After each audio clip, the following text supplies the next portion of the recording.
Local coverage you can count on continues with Sierra Tufts and meteorologist Joe Strus. You're watching Wayne 15 First News Weekend.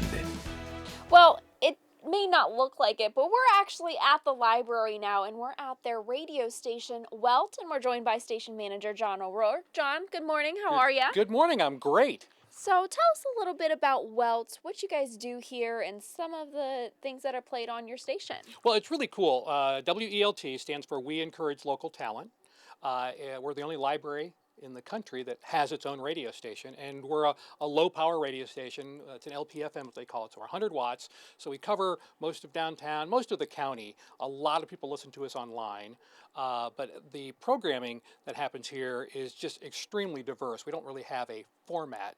It depends on who the citizen producer is that comes in. So there's people who do, rock and roll oldie shows. There's a lot of citizen journalists. The mayor's office does a show in here once a week with John Perlick.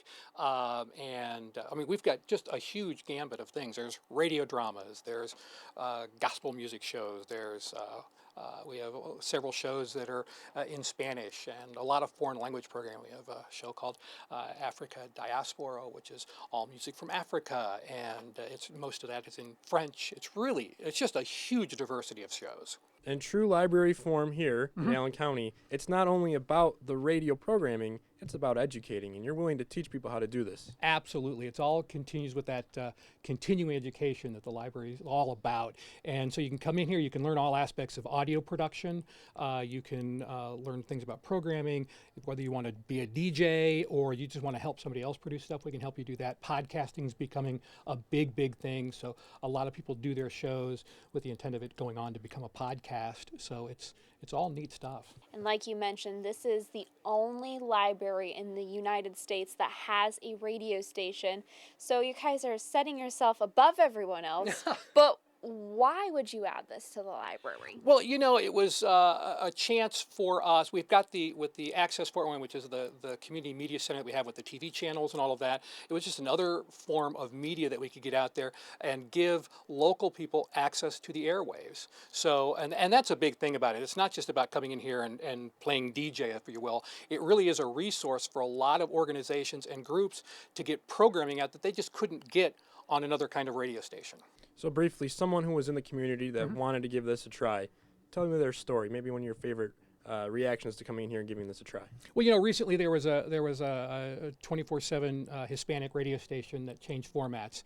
So right after that, we had two different groups come here and say, we used to do this show and kind of a talk show and music show that people are going, where is it? We had some slots here, so we came in.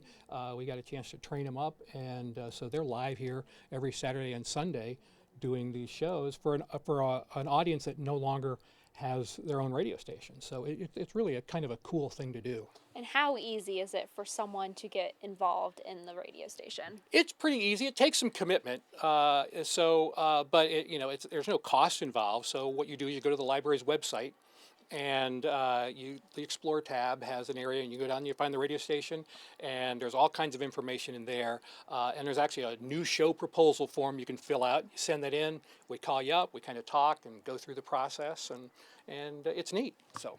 Thank you, John, so much. And that website is acpl.info. Thanks again for having us here at the library.